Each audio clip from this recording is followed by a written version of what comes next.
Jésus lui dit, qu'est-il écrit dans la loi et comment lis-tu? Un spécialiste ou un docteur de la loi est à l'époque de Jésus un professionnel dont le métier est de connaître la loi de Moïse par cœur. Il est un peu similaire à un juriste aujourd'hui. Sa question, nous dit-on, n'est pas complètement sincère. Elle a pour objectif d'obtenir un dérapage de la part de Jésus afin de le ridiculiser et de le discréditer. Mais la réponse de Jésus est exemplaire.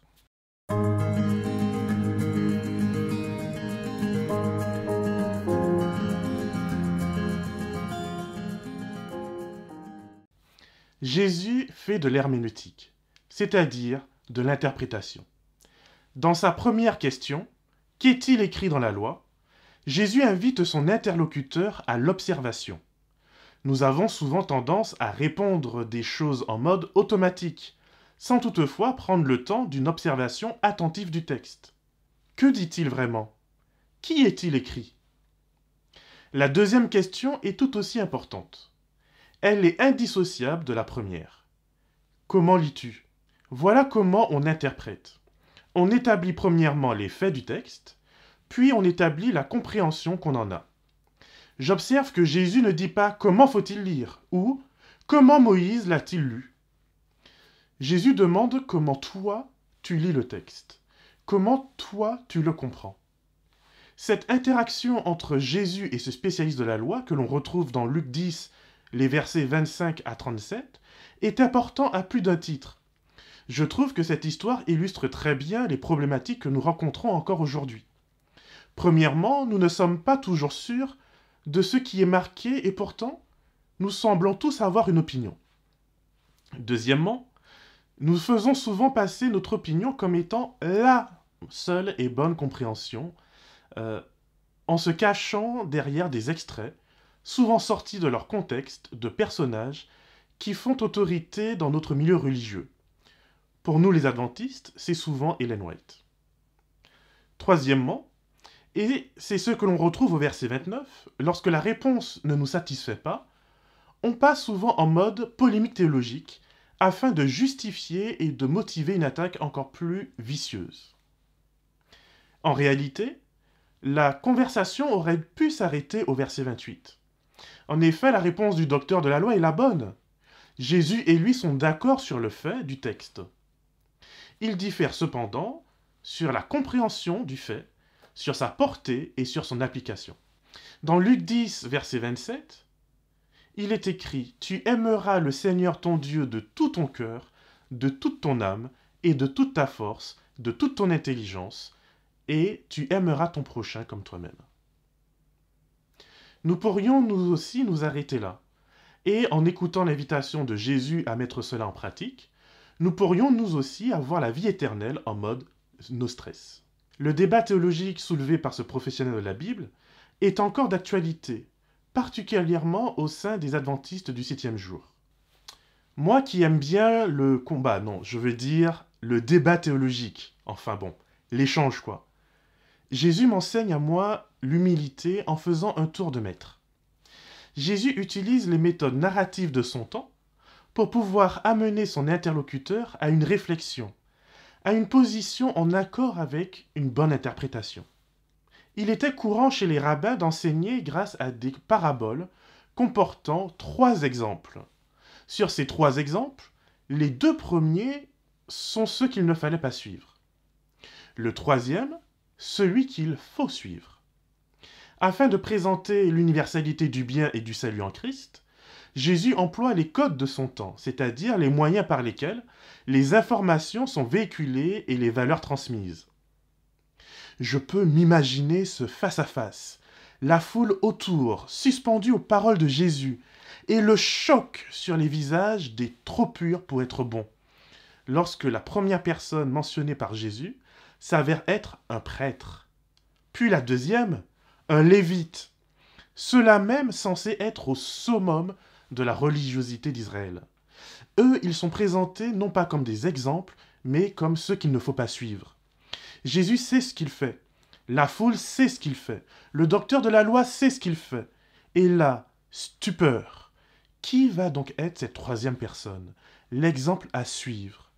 Même les enfants sont là, trépignant d'impatience, ressentant l'excitation et l'énervement chez les adultes. Oh non, il n'a pas osé. Oh non, c'est pas vrai, pas lui, pas un Samaritain.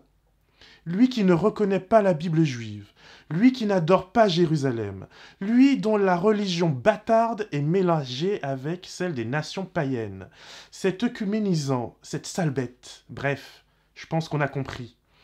Lui est pris par Jésus comme un exemple, comme étant ce qu'il faut faire, comme celui qui aime son prochain et qui hérite de la vie éternelle. C'en est trop. Je l'imagine, ce docteur de la loi, rouge de rage, incapable de dire quoi que ce soit, pris à son propre piège. Jésus lui proposera à nouveau une séance d'herméneutique. Lequel de ces trois te semble avoir été le prochain de celui qui était tombé aux mains des bandits? Quel génie de la part de Jésus! Quelle douceur, quel amour! J'en suis bien incapable. Même face à la mauvaise foi de cet homme, Jésus reste respectueux de sa liberté. Il peut répondre « Je ne sais pas ». Il peut répondre « Ouais, mais ton histoire là, elle est nulle. Et puis, tout le monde sait qu'un Samaritain ne s'arrête pas pour un Juif. » Franchement, cet homme est d'ailleurs incapable de prononcer le mot Samaritain. Il se contente de dire « celui qui a montré de la compassion ». L'interprétation, c'est comment un lecteur marqué par son histoire, par sa culture, par son identité, intègre un savoir ou une connaissance. Cette connaissance déterminera les actions de cette personne. Par conséquent, une bonne interprétation est vitale pour une juste application de vie. Paul l'affirme dans 1 Corinthiens 13. « Si ma connaissance ne me mène pas à l'amour, alors je suis creux, je n'ai rien et je ne suis rien. » Interpréter, c'est ne pas tout lire de la même manière. Je suis entraîné depuis mon plus jeune âge à lire en tenant compte du contexte. Je ne lirai pas une page de BD de la même manière que je lirai un roman ou une notice Ikea. Bien sûr, de tout temps, il existe le risque de tordre le sens de ce qu'on lit. Jésus a eu besoin de rectifier les choses avec par exemple, « Allez apprendre ce que signifie « Je veux la compassion et non le sacrifice, car je ne suis pas venu appeler des justes, mais des pécheurs. » L'apôtre Pierre aussi parle des passages difficiles à comprendre, dont les gens ignorants et mal affermis tordent le sens, comme ils le font aussi avec les autres écritures pour leur propre perdition. Ellen White, quant à elle, dira que les esprits sont impressionnés différemment. Tous ne comprennent pas les expressions et les déclarations de la même manière. Certains comprennent ce qui convient à leur manière particulière de penser et à leur cas précis. Les idées préconçues, les préjugés et les émotions fortes exercent une forte influence pour obscurcir la compréhension et embrouiller l'esprit, même en lisant les mots des écrits sacrés. Ce que nous sommes influence ce que nous comprenons. L'homme bon de son bon trésor tire du bon. L'homme mauvais de son mauvais trésor tire du mauvais. Il est intéressant de faire de temps en temps le test et d'analyser ce qui sort de notre bouche sur une journée. Si la plainte, le reproche, le jugement sont majoritaires, peut-être est-ce une opportunité de changer de trésor. Notre langue fait également partie de ce que nous sommes et de comment nous comprenons. Elle est reliée à une culture et à une géographie. Me faire comprendre par quelqu'un d'une autre langue et d'une autre culture nécessite une traduction. Or, aucune traduction ne peut être complètement exacte. Prenons un exemple. Si je te dis « Il pleut des chiens et des chats », que comprends-tu? Si je te dis également « Je suis au-delà de la lune », que comprends-tu? Si tu es en train de te demander s'il faut appeler les pompiers pour me sortir de ma folie, je te rassure, je ne suis pas encore fou. Il s'agit d'expressions anglaises. « Il pleut des chiens et des chats » ne veut rien dire en français. Pas plus qu'il pleut des cordes n'a de sens en anglais. Pourtant, ces deux expressions renvoient à la même réalité d'une journée de forte pluie. De même, être au-delà de la lune et être au 7e ciel expriment la même réalité tout en employant un vocabulaire et une imagerie complètement différentes. On a par exemple accusé les premiers chrétiens d'être cannibales à cause des paroles de Jésus « Prenez, c'est mon corps ». Imaginez pour un juif d'entendre « Prenez, c'est mon sang, buvez ». Il est évident que Jésus n'invitait pas au cannibalisme et que les disciples n'ont pas littéralement mangé son corps après sa mort sur la croix. Enfin, je crois. L'interprétation que l'on donne à la Bible va former des modèles, des comportements, des habitudes qui deviendront normatives, c'est-à-dire des modèles pour soi et pour les autres.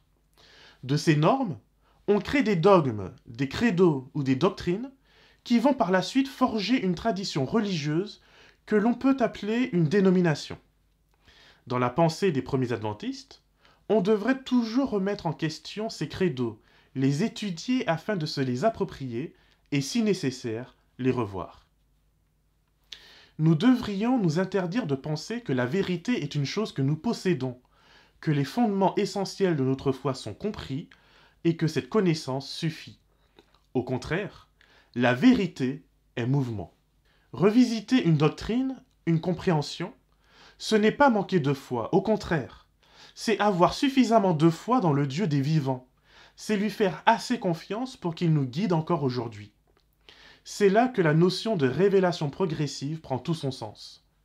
Jésus lui-même, dans Jean 16 au verset 12, nous avertit qu'il n'a pas pu tout dire, parce que ses disciples n'étaient pas encore prêts à tout entendre.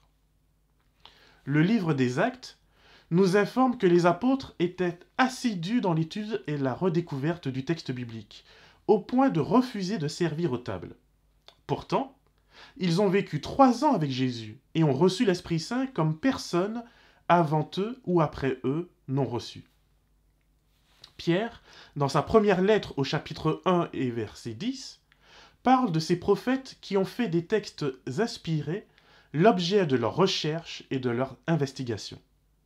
Ils y ont passé leur vie et malgré tout, Jésus dira que ces prophètes et ces rois d'antan auraient tout donné pour entendre ce que les disciples ont entendu et vu de la part de Jésus. Je l'ai mentionné la semaine dernière. La Bible s'interprète, et pour moi, elle s'interprète en partant de Jésus vers les autres textes, ou en allant des autres textes vers Jésus. Il reste le centre de ma lecture, de ma compréhension et de mon application. Je ne peux pas continuer à vouloir invoquer le feu du ciel, particulièrement sur mes semblables, lorsque Jésus a refusé de faire ce miracle pour ses disciples. Interpréter, c'est essayer de comprendre à travers les textes de la Bible le cœur de Dieu. C'est une tâche impossible pour moi sans l'aide de l'Esprit Saint. Interpréter est un exercice de toute une vie, me permettant de devenir un adulte spirituel, exercé au discernement du bien et du mal. Ainsi, je peux, grâce à ce discernement, accepter qu'Ellen White soit une prophétesse, sans pour autant tenir compte de ses conseils aux femmes de son temps de raccourcir la longueur de leur robe. Le discernement me dit qu'aujourd'hui, elles sont déjà bien assez courtes. Je t'invite d'ailleurs à tenir compte de son avis concernant l'usage de ses écrits en rapport avec la Bible. En public, ne citez pas ce que Sir White a écrit et ne lui accordez pas la primauté, comme une marque d'autorité pour prouver vos convictions. Ceci ne ferait que diminuer la foi dans les témoignages. Que vos arguments nets et précis soient tirés de la parole de Dieu. Un « Ainsi parle le Seigneur » est le témoignage le plus frappant que vous puissiez présenter aux gens. Que personne ne soit enseigné à regarder à Sir White, mais au Dieu puissant qui a enseigné Sir White. Voilà l'un des pourquoi je n'ai pas utilisé ces citations dans mes précédentes vidéos sur le livre de Daniel. Certains d'entre vous, d'ailleurs, m'ont fait en privé la remarque afin de savoir si j'avais quelque chose contre elles. Je ne suis contre personne. Je crois seulement que chacun a une place. Les textes bibliques, les hommes et les femmes de foi, l'Église. L'interprétation ne se fait pas seule, chacun dans un coin, mais il s'agit d'un travail collectif. J'utiliserai Ellen White ce trimestre, car son exemple est déterminant pour notre Église et le comment nous lisons la Bible. Elle m'invite à considérer la Bible seule comme ma règle de foi. Mais surtout, de grâce, arrêtons de l'utiliser comme source d'autorité pour nos interprétations, surtout lorsqu'elles sont hasardeuses, alors même qu'elle nous dit ceci. Seules les paroles de la Bible et exclusivement de la Bible devraient être proclamées depuis la chair. Voici un petit clin d'œil interprétatif pour finir cette vidéo. La chaire ne représente pas seulement un endroit d'où on prêche, mais également un symbole d'autorité. On dit d'un professeur, par exemple, qu'il tient une chaire, c'est-à-dire une autorité et une légitimité d'enseignement. Quelle est donc la chaire de ta vie? Est-ce la science, ton interprétation de la Bible ou celle de ton gourou? Ou bien, l'amour et la compassion de Dieu sont-ils l'autorité qui règne dans ton cœur? Que le Seigneur te garde et te bénisse, et qu'il fasse de toi une source de bénédiction pour l'éternité.